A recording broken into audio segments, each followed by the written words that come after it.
આવી કમેન્ટ હોય પાર્ટ 5. કોકે કમેન્ટ કરી છે આવા લોજિક ક્યાંથી ગોતો છો દીદુ? હું આવા જ લોજિક ગોતું.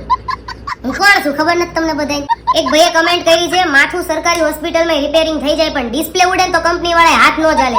હા સાચી વાત છે, સરકારી હોસ્પિટલ વાળા મફતમાં ટાકા લઈ દે પણ ડિસ્પ્લે ઉડી જાય તો 10,000 ની અડે. એક ભાઈ એવી કમેન્ટ કરી છે તહેવારોમાં થોડી ઘણી પ્રોબ્લેમ રહે એની હાટું તમારા હાટું કોઈ નવી બસ ન મૂકે. આ ભાઈને કાં તો અનુભવ નથી ને કાં તો આ ભાઈ પોતે જ સરકારી નોકરી કરતા લાગે. કેમ કે આવડું મોટું નેટવર્ક હોય તો એક્સ્ટ્રા બસો તો હોવી જોઈએ ને. તમે ઘરમાં તે એક્સ્ટ્રા બલ્બ રાખો હો તો આવડી મોટી સરકાર એક એક્સ્ટ્રા બસ ન રાખી શકે? એક કમેન્ટ એવી છે કે મેરેજ ન થયા હોય એનો વિડિયો બનાવતા હોય ત્યારે સેથો તો ભૂસો. એલા બેની નો ભૂસાય. આ બધું નાટક છે. નાટક હાટુમાં રિયાલિટી ભૂસી નાખવાની. ભાષાવાળા વિડીયોમાં એક એવી કમેન્ટ આવી છે કે મહારાષ્ટ્રમાં જાઓ તો ખબર પડે.